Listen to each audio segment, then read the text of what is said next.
The Sahara Desert is home to highly dangerous creatures like the death stalker scorpion and the desert horned viper, but they're nothing compared to a mysterious beast that lived there 95 million years ago. Scientists just found a new dinosaur species in the Sahara Desert of Niger. His official name is Spinosaurus mirabilis, and let's just say you wouldn't want to cross paths with him. This beast was as long as a school bus and weighed several tons. He was a massive, powerful predator. His whole body was built to hunt. He used a trap-like jaw to catch the largest fish prehistoric Africa had to offer. His bottom teeth actually poked outward, fitting perfectly between his top teeth to create a tight grip. Once those jaws closed and trapped fish, they couldn't get away. His name, mirabilis, actually means astonishing in Latin. And that's because this dinosaur was a showstopper. He had a really flashy, weird feature. A tall, really tall, crest on his head. It was so big, the researchers actually had to go back to the site and gather more pieces just to make sense of it. Today, it's all just bones, but the team thinks that when he was alive, that crest was brightly colored. It curved up toward the sky like a glowing blade. And being that flashy had one main goal: to attract mates. It worked just like peacocks with their long, bright tails. It's all about showing off for their love interests. At least, that's what researchers think. This discovery is huge because it's only the second Spinosaurus species we've ever found, like the one that starred in Jurassic Park 3. These guys were among the biggest terrestrial carnivores of the late Cretaceous period. That is, meat-eating dinosaurs that lived about 100 to 66 million years ago. They were as huge and fierce as the famous T-Rex. For a long time, most people thought Spinosaurus were aquatic hunters, and we pictured this fierce monster stalking the shore or diving deep to hunt. Some research even suggests their long spines on the tail were basically built-in flippers. But that's not what most scientists believe anymore. New studies show that while the paddle-like tail looks great for swimming, it didn't actually have much muscle. It turns out those tails were likely just for show, kind of like a lizard tail. They just didn't have the power to push such a massive creature through the water. The density of their bones didn't help either. The bottom line is, they wouldn't have been terrible swimmers. They were super slow and couldn't really dive. To give you an idea, if we put this dinosaur next to a crocodile in a pool for a swimming competition, the crocodile would win every single time. Whether they were swimmers or not, scientists seem to agree on one thing: these guys loved the sea. Most of their fossils were found along the North African coast. But then, the mirabilis species showed up and totally changed the game. These were found in the Sahara, where there isn't a drop of water in sight today. Back then, this spot was about 300 to 600 miles away from the nearest ocean. So what's the story here? Is this actually a Spinosaurus?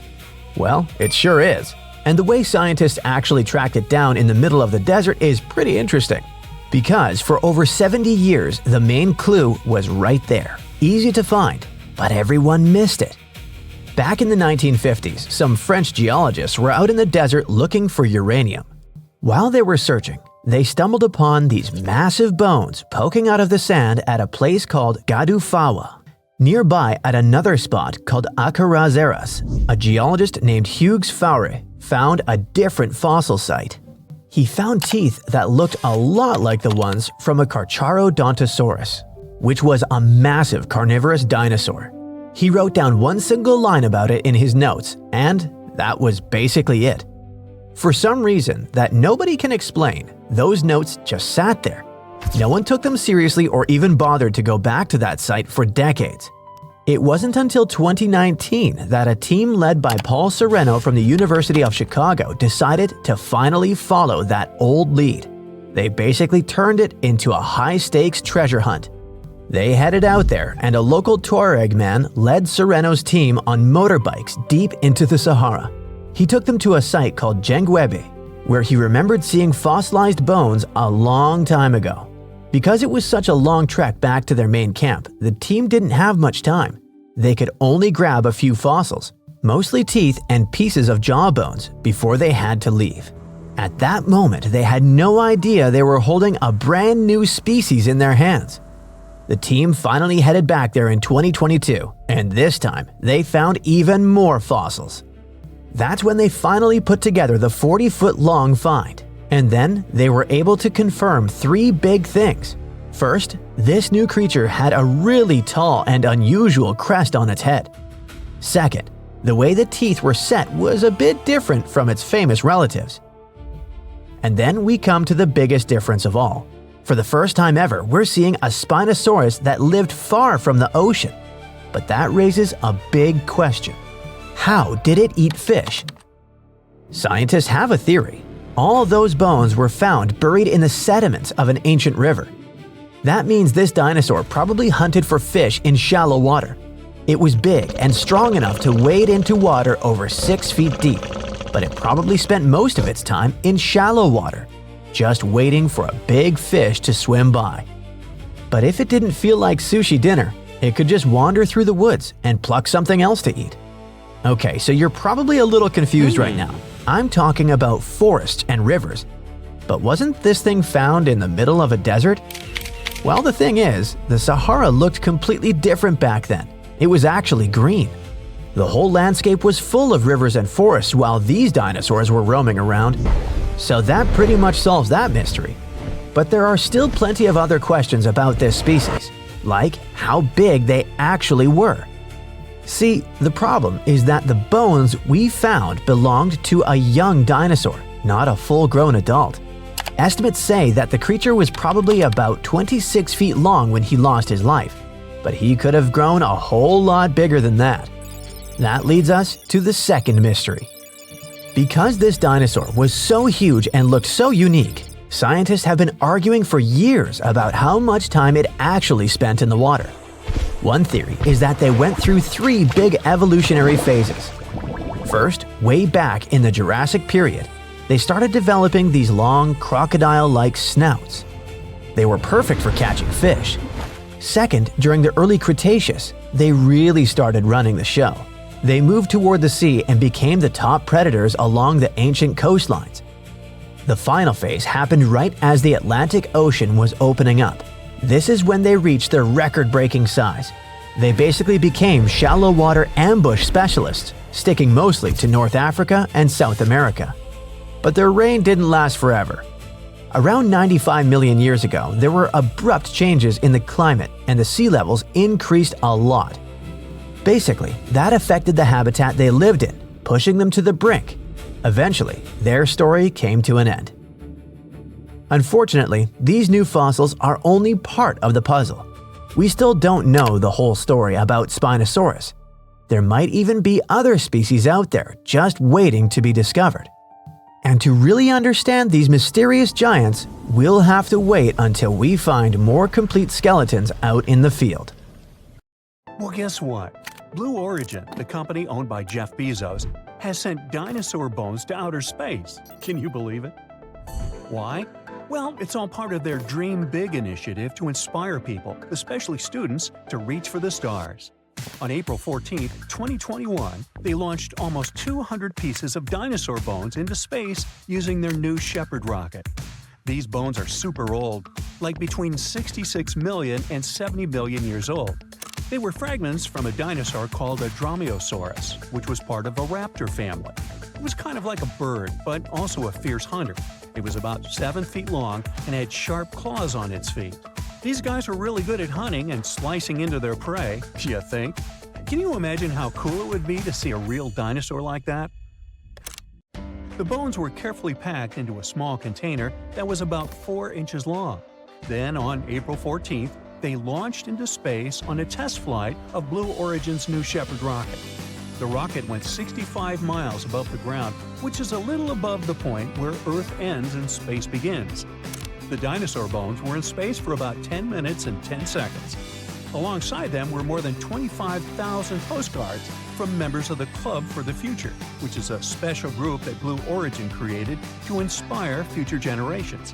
There was also a test dummy named Mannequin Skywalker on the flight to collect data. Once the dinosaur bones came back from their trip to space, they were put on display. Each of them was carefully placed and shown to people who are part of the Club for the Future, as well as in museums all around the country. But you know what's even more surprising? This wasn't the first time dinosaur bones went into space. In the past, NASA astronauts also took fossils on their mission. Back in 1985, a piece of a baby dinosaur's vertebrae and an eggshell flew on NASA's Space Shuttle Challenger. And in 1998, a 210-million-year-old skull went on to space on another shuttle called Endeavour. They must have had quite an adventure up there. I don't know, do fossils have fun anymore? Oh, and don't forget about the Tyrannosaurus rex. Yep, even parts of a T-Rex were sent into space in 2014 on NASA's Orion spacecraft. I bet those bones were really big and scary looking. But, surprisingly, this is not the only strange thing we've sent into space.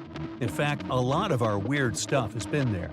For example, back in 2018, Elon Musk, the guy behind SpaceX and Tesla, did something totally wild.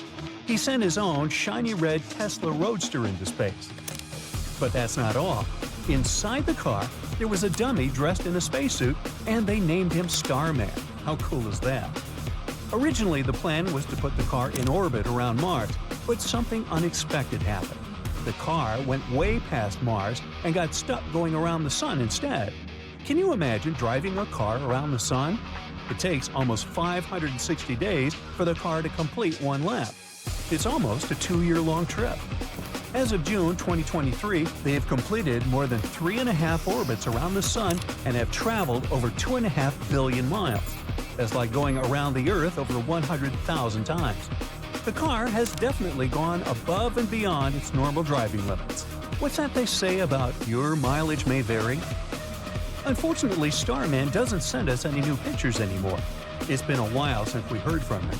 Scientists think that both the car and the dummy passenger may have suffered some damage during their cosmic adventure.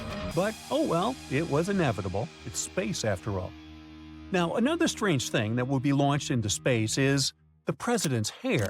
Yep, you heard that right. On President's Day 2023, a company called Celestis made an unusual announcement. They're going to send some famous president's hair into outer space.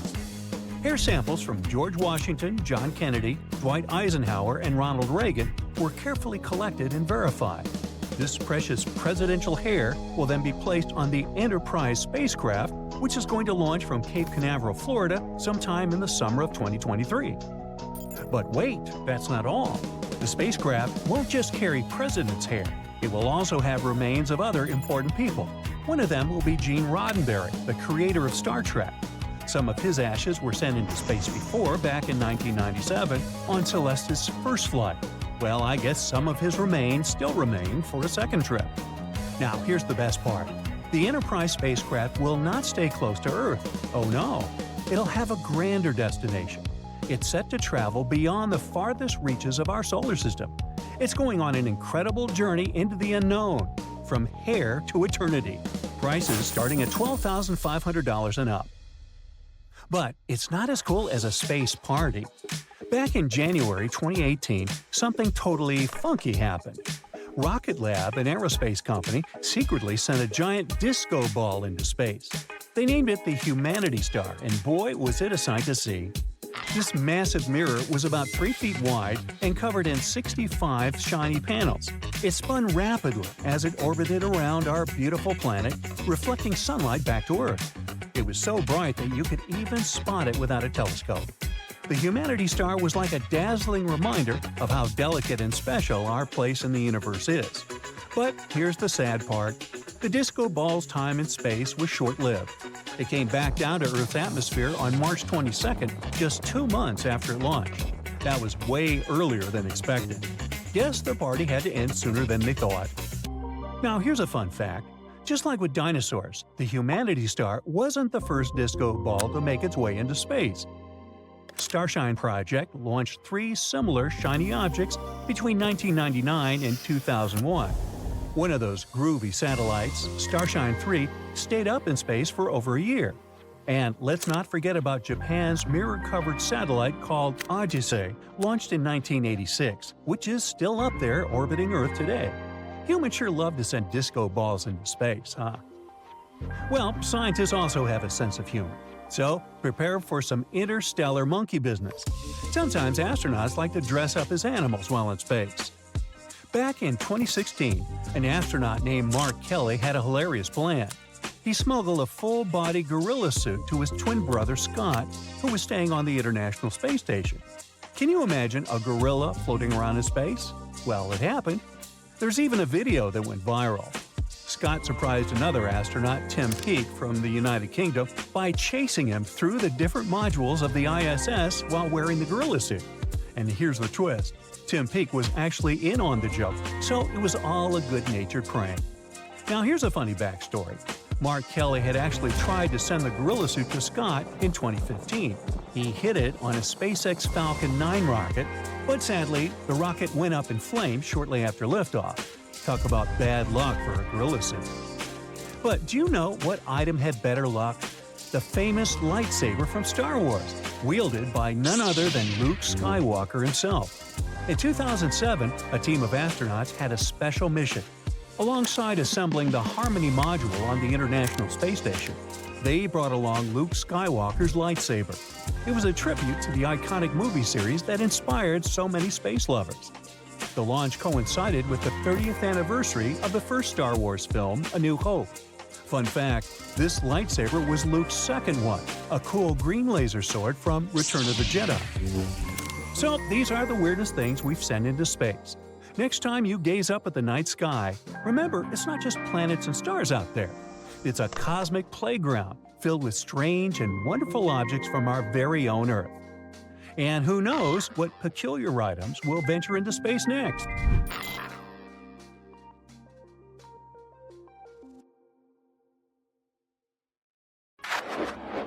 Boom! An explosion of supersonic waves, interplanetary heat, dust, fumes. The Earth's atmosphere has been invaded by a cosmic rock the size of Everest.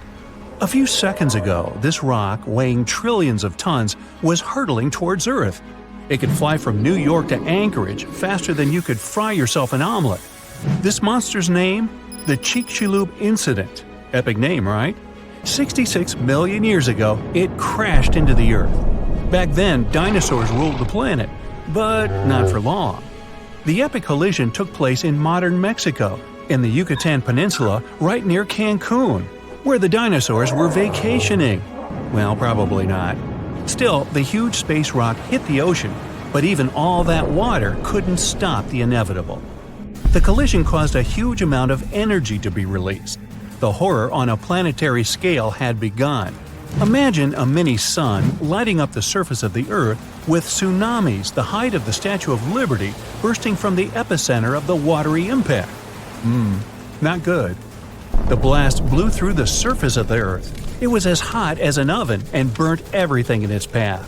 The impact provoked a colossal earthquake and serious volcanic activity. A bunch of volcanoes simultaneously released hot lava and ash into the prehistoric skies. Millions of tons of ash and soot poisoned the air. This formed a huge ash cloud in the atmosphere, which blocked out the sun's rays for several years. The long winter had begun.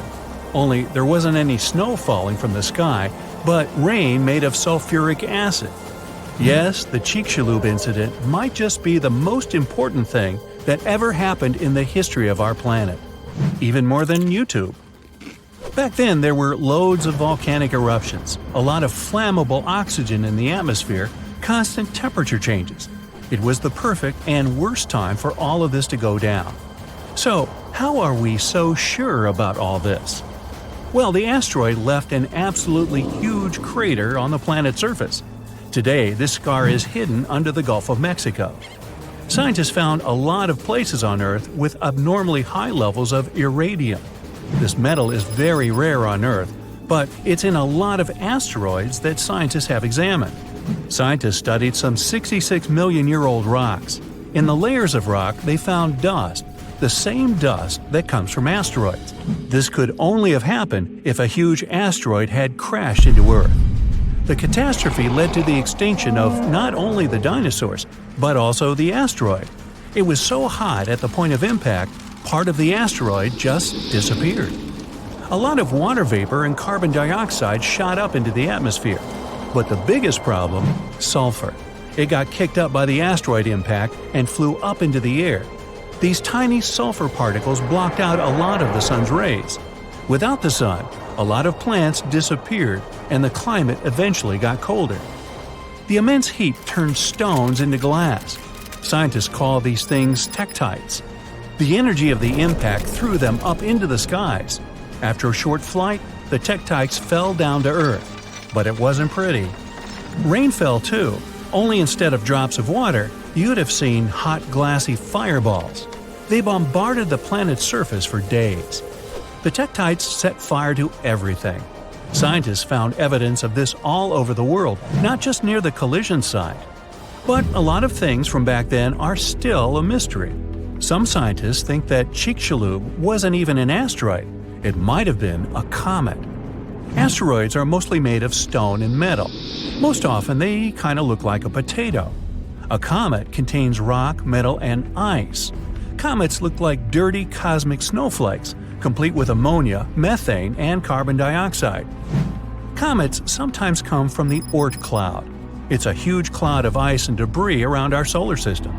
From time to time, comets break free from the pack and head towards our sun.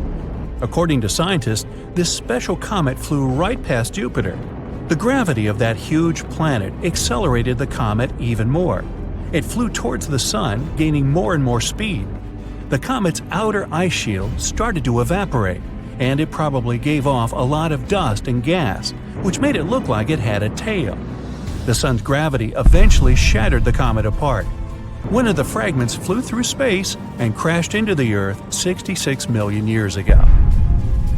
So, asteroid or comet? The truth is, we'll never know. What we do know is that the Earth was seriously unlucky to be in its path, and it was never the same again. The catastrophe stopped the development of 75% of life on Earth. Some bigger marine animals, like crocodiles, turtles, and fish, survived the impact. Out of all land animals, the only ones to survive were the ones that were, on average, smaller than the modern raccoon. That includes a bunch of special species of dinosaurs, the ancient ancestors of birds. Scientists believe they survived for two reasons. After the huge impact, it took a long time for plants to start growing again, and a lot of animals didn't survive. Most remaining animals didn't have enough food. But these dinosaurs had a beak.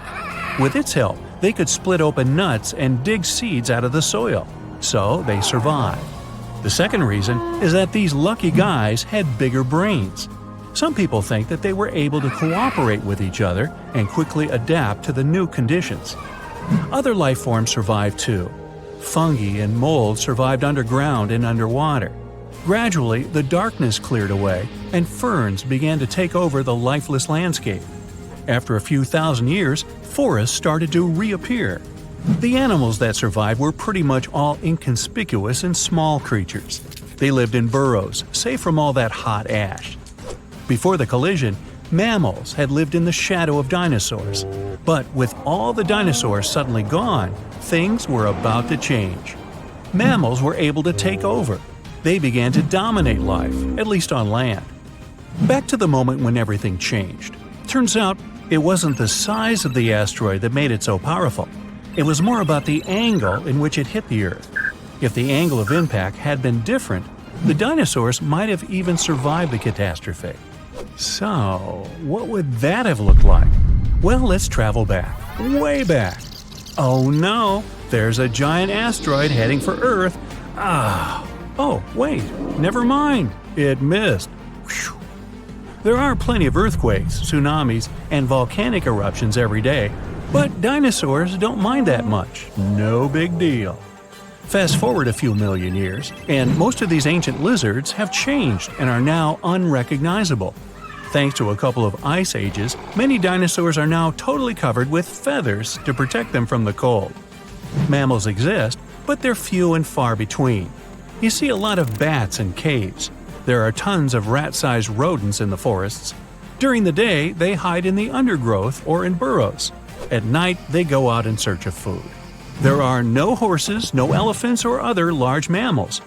Why become large and eatable when there are so many dangerous reptiles with huge fangs around? There are no whales in the sea. Parrots, hawks, and pigeons are nowhere to be seen. But pterodactyls 2.0 whiz past you constantly. Some are about the size of a helicopter, while others are no larger than a swan. There are plenty of primates, but they're in no hurry to climb down from their trees and walk on two legs. No venturing out into the savannah, no evolution into Homo sapiens. In this alternate reality, open spaces are very dangerous. But then again, so are forests and trees. Nowhere is safe. To get some delicious primate treats, many smaller dinosaurs learned to climb trees. This was already happening back in the Cretaceous period, right before that huge asteroid just missed Earth. Whew, that would have been an epic collision. Dinosaurs have grown wiser since that near miss. Some are even as smart as a modern chicken. A large brain uses a lot of energy, and that's not always a good strategy for survival. Safer to keep brains small and keep making those teeth bigger and pointier. The problem with that asteroid that destroyed dinosaurs was not that it fell, but where it fell. This colossal space rock found the worst place where it could land. Also, the angle at which it hit the ground was the most unfortunate. If it had fallen vertically, there would have been less destruction. But it fell at such an angle that it threw a huge amount of dust into the air. After the disaster occurred, tons of soot started burning. 65 million years ago, only 13% of Earth's surface contained the right amount of sulfur and oil needed to form a colossal amount of soot. If the asteroid had fallen on the other 87% of the territory, dinosaurs could still be living today, but it hit the worst place and lifted 1 million tons of burning material into the sky. A cloud of incandescent particles covered the sky and set off on a journey across the mainland. Then, these particles settled on the ground and caused large-scale fires. Trees were burning and sending more soot into the sky. But the asteroid collided not only with rocks, it fell on the coast in a place where the seabed was filled with sulfate. As a result of the collision, it started burning, which caused the release of sulfuric acid into the atmosphere. The air became poisoned. It seems the dinosaurs didn't stand a chance. And now, let's imagine the asteroid falling in another place, somewhere in the middle of the ocean. Huge waves flooded part of the land, but almost all kinds of dinosaurs survived. Or even better, the rock could have fallen somewhere in the desert and left behind a giant crater. That's all. Yes, several dinosaurs passing by wouldn't have survived the collision, but the situation wouldn't have been so critical in general. So, giant lizards remain dominant on our planet. They don't allow other animals to develop since Tyrannosaurus and other ferocious reptiles hunt mammoths and other ancient creatures. The population of mammals is decreasing. Velociraptors are fighting for territories with saber-toothed tigers and giant bears. A struggle for survival between dinosaurs and other animals begins. Then, the Ice Age comes, and some reptiles don't survive. Then, new players enter the field. Those are humans' early ancestors. Living side by side with dinosaurs is difficult. Lizards attack settlements and caves, so people have to build high walls for protection. By the way, the Tyrannosaurus poses less danger to people than you might have thought. According to the latest research, many creatures were able to run away from this monster. Yes, you probably saw how easily they caught up with cars in the movies, but it wouldn't be as scary in reality. Paleontologists and biologists have analyzed the strength of dinos' bones and found out that the creature couldn't reach high speeds. The maximum it was capable of was running twice as slow as a field athlete. Thousands of years have passed. People have learned to live with dinosaurs. They've even managed to tame some lizards. They've domesticated herbivorous dinosaurs to develop agriculture. Triceratopses and bulls now plow fields together. Imagine farms swarming with diplodocus or brachiosauruses. People climb their long necks and pick fruit from high trees. Stegosauruses protect pastures from wolves and velociraptors. Dinosaurs with shells, such as ankylosauruses, help people cross deserts. They, along with camels and donkeys, carry heavy loads. People share the planet with ancient lizards and live in harmony. The situation in the seas and oceans is much worse. Sea reptiles attack wooden ships and catch all the fish. Imagine that you're sailing to another continent with tons of grain, fabrics, fur, and other goods. And then a giant mosasaur appears on the horizon. It's one of the most powerful sea lizards. A great white shark looks like a small fish next to it. The creature could easily defeat a megalodon. And then it comes across a wooden ship. It bites into the deck and pulls the whole boat underwater. Water dinosaurs are the main obstacle to communication between countries. This slows the progress down for 100 years. People built metal ships to withstand the attacks of the mosasaur. And finally, they managed to establish sea connections.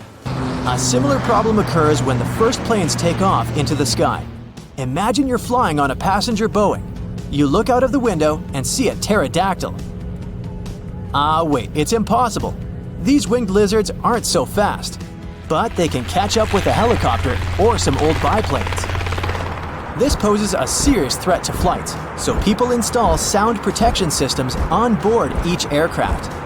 Pterodactyls hear irritating ultrasound from a distance and fly as far away from it as possible. People equip submarines and ships with the same sound shields. Then, after people have learned how to defend themselves from dinosaurs, another problem appears. Lizards are the kings of wildlife, so they displace all other animal species. Dinosaurs run across African savannas, and lizards with fur live in cold winter forests. Lions, wolves, and bears are not the rulers of the wild.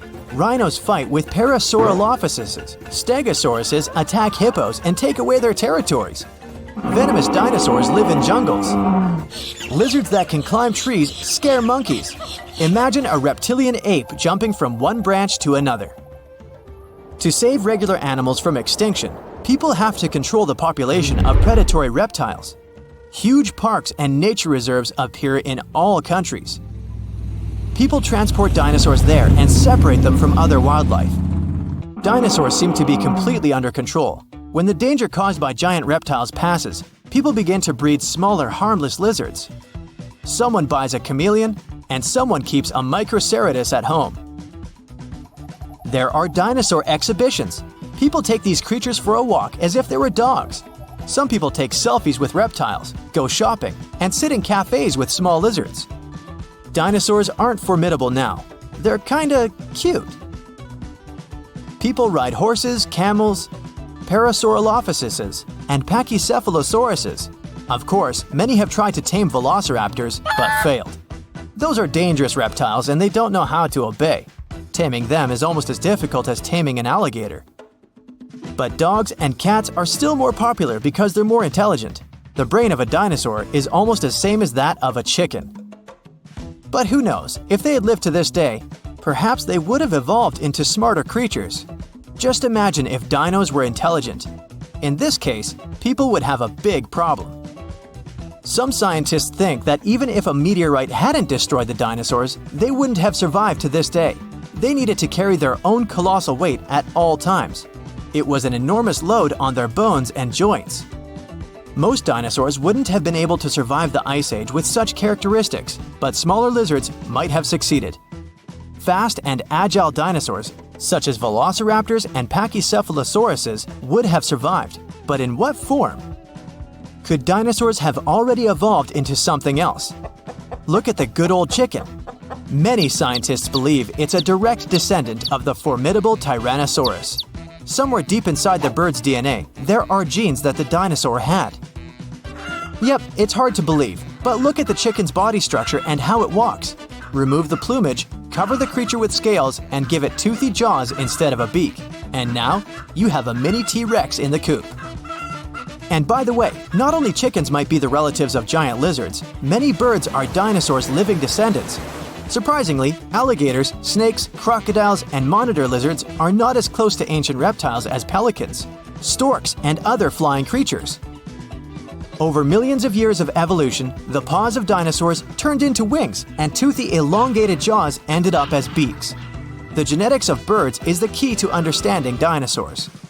Pelicans are similar to pterodactyls, ostriches to velociraptors. Perhaps many other animals also share some genes with ancient lizards. If the meteorite hadn't fallen, all dinosaurs would have evolved into completely different, unusual creatures. Scientists want to carefully study the DNA of birds and try to reverse evolution with the help of genetic engineering. They hope to breed dinosaurs out of eggs one day. But to do this, they need to find a specific genome that hasn't changed over tens of millions of years.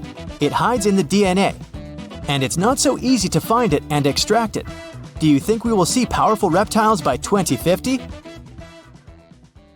Traveling back in time now? This used to be hard. We fly past the Middle Ages, the first human civilization, the ancient ancestors of the first humans, the dinosaurs, the first land animals, the ancient sea creatures, and so on to the very beginning of all time. And there it is! This nebula is our solar system. Right now, it's just a cloud of multicolored dust made of hydrogen and helium spinning around. This cloud has begun to shrink and become denser. There's a theory that there were supernova explosions near our nebula. Their shock waves squeezed the nebula from different sides until the center of the cloud became too heavy. The enormous weight presses it, and nuclear chain reactions begin at the very center of this cloud. It heats the cloud and makes it glow. Soon it forms into a dense sphere, and that's how our sun is born. It happened about 4.5 billion years ago. Our planet doesn't exist yet. There's only a disk of dust and space debris orbiting the young sun. These pieces of debris are fusing gradually and getting heavier and heavier. Let's look at the very center of this pile of asteroids. The total weight of the debris compresses the central region so much that a dense metallic core is forming there. The enormous pressure heats the core, and the temperature at the center of the young Earth reaches nearly 10,800 degrees. And there's a liquid core around the solid one. It creates the magnetic field of our planet. Now, when radiation from the sun and the solar wind reaches Earth, it smashes into a shield in the form of our magnetic field. So far, our planet is burning and looks more like a ball of lava. But it begins to cool down, forming a solid crust. At this point, another protoplanet appears on the horizon. It looks more like an asteroid, the size of Mars. And this massive piece of debris flies towards us. It hits the young Earth at such an angle that it knocks a part of our planet outward. The debris itself breaks into several pieces and stops in our orbit. After a while, all of this debris comes together to form the Moon. As a result of this collision, the Earth began rotating too fast. A day now lasts about 5 hours instead of the usual 24. But the Moon is heavy enough to slow our planet's rotation with gravity.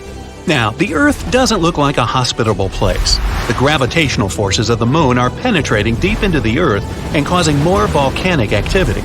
Also, meteorites are constantly falling here, causing frequent explosions on the surface. Ow! The gas that comes out of the volcanoes forms our atmosphere. The ice that was brought to our planet on meteorites evaporates. The vapor rises and turns into rain. This rainwater falls to the surface, cooling the hot lava and forming the first lakes and rivers.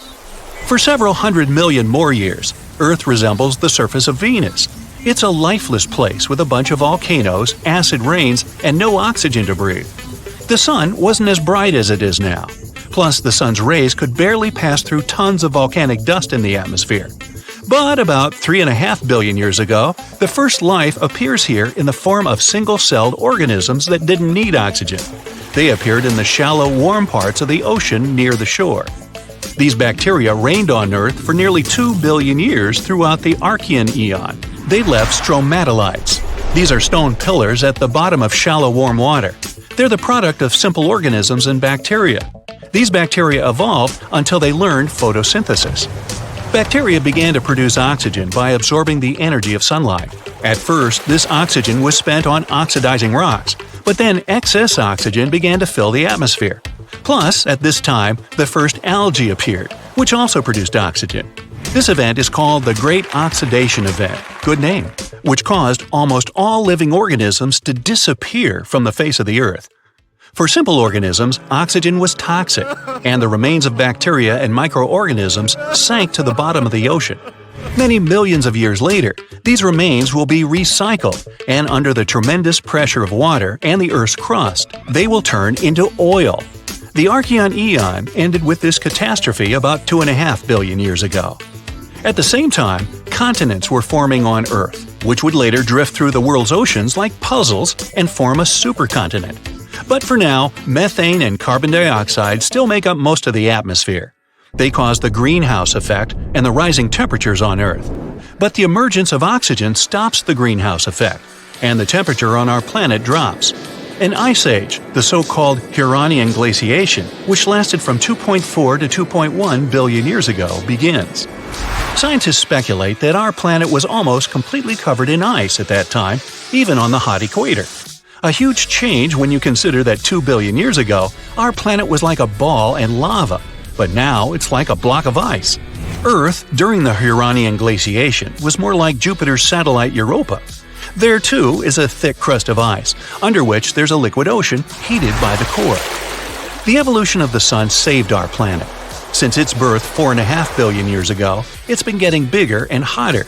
So, after 300 million years of an ice age, the Earth began to warm up. But almost all life there had been wiped out, and evolution has to start all over again. About 1 billion years ago, all of the continents of our planet were assembled into one hypothesized supercontinent, Rodinia, and all the oceans made up one colossal ocean of Miravia. 750 million years ago, that continent broke apart and huge chunks of land began drifting across the planet. Complex plants and multicellular organisms appeared just at this time. Algae, sponges, and fungi weren't the only inhabitants of the ocean. This is Sprigina. They're a kind of worms the size of a human finger. We have remains of these animals that are at least about 550 million years old. 541 million years ago, the Phanerozoic Eon began. The main event at that time is the Cambrian explosion. Life began to blossom on Earth, and a great variety of living organisms appeared. Mollusks and echinoderms like starfish and sea urchins appeared. Living organisms evolved, having not only an internal but also an external skeleton, like trilobites. Some of these things could reach nearly 3 feet in length. Their protective shells suggest that there were predators in the ocean. A food chain started forming at that time. At the same moment, the drifting continents fused again. This supercontinent has a different shape and is called Pannotia. Later, these continents drifted apart again and began to collide with each other. This led to the formation of mountain ranges. Then the continents met for the last time and formed the giant supercontinent Pangaea about 335 million years ago. Here we can already see the outline of the modern continents of Africa, North and South America, Australia, and Eurasia. One of the largest sea creatures ever, the Dunkleosaurus, appeared. Some individuals could be as long as a school bus and weigh as much as a large SUV. The land had a hot and humid climate. It encouraged ferns and other plants to grow faster. Some of them could reach the height of a 3-story building. And for the first time in Earth's history, some animals leave the ocean and go on lands, such as L. generpeton and Ichthyostega. Anyway, at first, they live only on the coast because their skin wasn't adapted to the constant sunlight. In addition, they experience breathing problems. The first animals on land had both gills and lungs, but the lungs were underdeveloped, so they had to return to the water. Millions of years later, these animals evolved into more advanced amphibians. Though they were no bigger than ordinary lizards, they could already live fully on land. But this blossoming of life ended in a new ice age. Glaciers from the poles slowly crept toward the equator. Animals weren't prepared for this, and most of them didn't survive this extinction event. But 290 million years ago, evolution retook hold and more evolved land animals began to appear. Gradually, they increased in size, multiplied, and gave birth to a new species like Scutosaurus and Gorgonopsis. But this period didn't last long either. Only 40 million years later, as a result of unknown events, 95% of all living organisms on Earth ceased to exist. It could have been caused by a giant meteorite or by increased volcanic activity. Also, one hypothesis says it could have been the release of methane from the bottom of the ocean. The Mesozoic era began after this extinction. This is where the dinosaurs, as we know them, appeared and started a new page in Earth's history.